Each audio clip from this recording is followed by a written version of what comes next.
Hi guys, this is for the reading of our air sign, Gemini, Libra, and Aquarius. This time guys, gagamit tayo ng Cartomancy card, okay? This is a common card na ginagamit sa sugal kung makikita ninyo, di ba? Ayan siya. Anyway guys, itong barahan na to is Virgin, okay, out of a negative energy kasi bago ito, okay, kabibili ko lang din sa online. And then, bago ko naman din siya gamitin, kinlinsing ko muna siya, okay, with the rock salt and the holy water, okay. So, para sure na kung saan man nagdaan to nung shipping niya, malinis yung energy niya bago natin gamitin sa mga holy reading, okay? Itong mga sacred reading natin.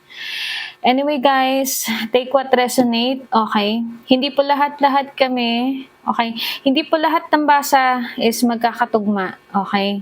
Iba po ang basa ko sa Cartomancy card sa basa ng mga kilala nyo na po na manghuhula, okay? Iba't iba po kami ng psychic ability, okay?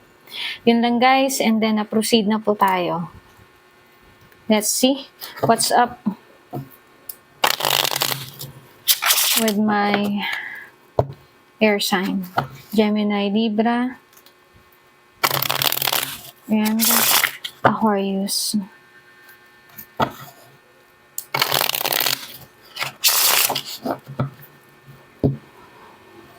Tingnan natin kung anong meron sa ating mga air sign, Gemini, Libra, and Aquarius.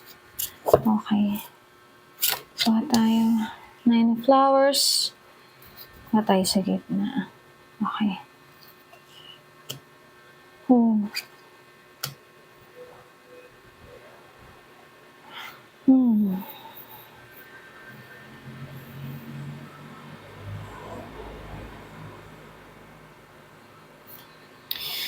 Someone will gonna surprise you na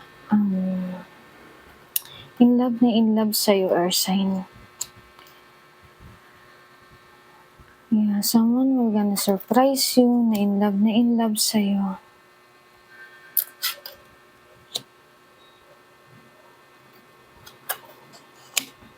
Okay.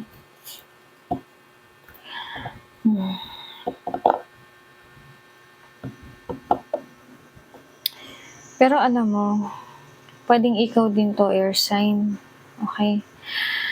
May nakikita ko ditong, wow, ang daming spade. Ang daming spade.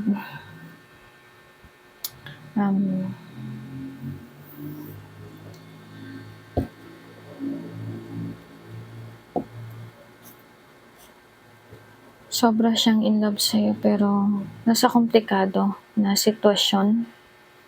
Or ikaw yung nasa komplikadong sitwasyon, air sign. Gemini, Libra, and Aquarius. Nag-iisip siya, oh. Nag-iisip. Or ikaw tong nag-iisip. 9 of Hearts. 9 of Hearts. Nakikita din ako dito na gusto niyang magbuntis ka. Kasi hindi niya magawa eh. Kasi this is a young energy. Bata pa. Or posibleng ikaw yung bata pa. Air sign. Take what resonate. Posibleng ikaw yung bata pa, posibleng bata pa to na nakakadil mo. Okay? Kasi kung ikaw man to, komplikado yung sitwasyon lahat. Tapos may delay, may no. Okay, may no. May no, may delay, may hindi pa matutupad.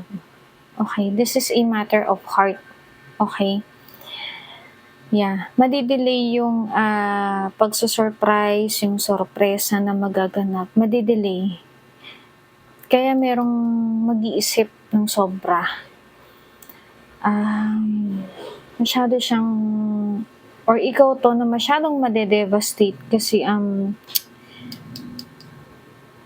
namang problema with the 5 of Spade and the 4 of Spade. May nakikita rin ako magkakasakit, ha? 9 of Hearts. Yeah, in love. Alam mo wala akong nakikitang ano dito, wala akong nakikitang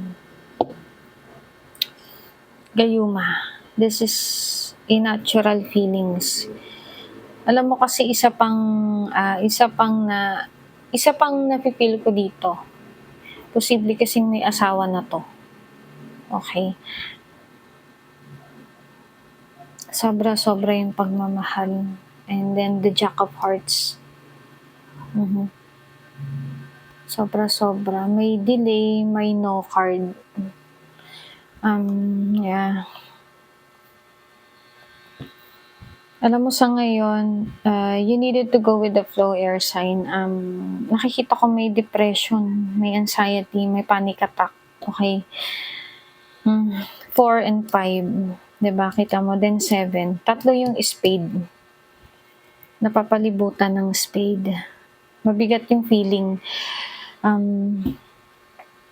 very emotional yung feeling.